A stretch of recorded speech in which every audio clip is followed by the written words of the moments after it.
আসসালামু আলাইকুম। একটা গুরুত্বপূর্ণ কথা বলি, সেটা হলো যে মসজিদের মধ্যে অনেকগুলি আদব আছে।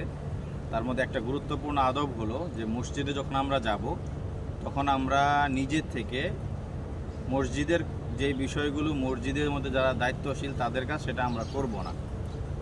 যেমন এসি ছাড়া বা ফ্যান এর সুইচ দেওয়া বা লাইট জ্বালানো, এগুলো আমরা করব না।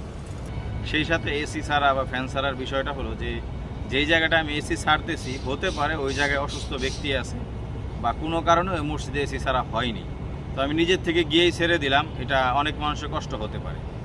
আবার দেখা যায় এসি ছাড়া আছে, আমি অসুস্থ, তো আমি বন্ধ করে দিলাম। এটা তো আসলে খারাপ যে আমার একার জন্য আমি অনেকগুলি মানুষকে কষ্ট দিলাম। ঠিক একইভাবে ফ্যানের বিষয়টা, যে ফ্যান যদি ছাড়া থাকে আমি গিয়ে বন্ধ করব না, কারণ হতে পারে যে ওইখানে কোনো ব্যক্তি আছে যার গরম লাগতেছে বা খারাপ লাগতেছে, আমার একটু ভালো লাগার আমি ফ্যানটা বন্ধ করে দিলাম। ঠিক একইভাবে ফ্যান ছেড়ে দেওয়া, হয়তো অসুস্থ ব্যক্তি তিনি আলাদা এক জায়গায় বসেছেন সুস্থতার জন্য, কিন্তু আপনি গিয়ে সেখানে ফ্যান ছেড়ে দিলেন। তো এই সমস্ত বিষয়গুলো আদবের খেলাপ, সুতরাং আমরা এই বিষয়গুলো থেকে দূরে থাকব।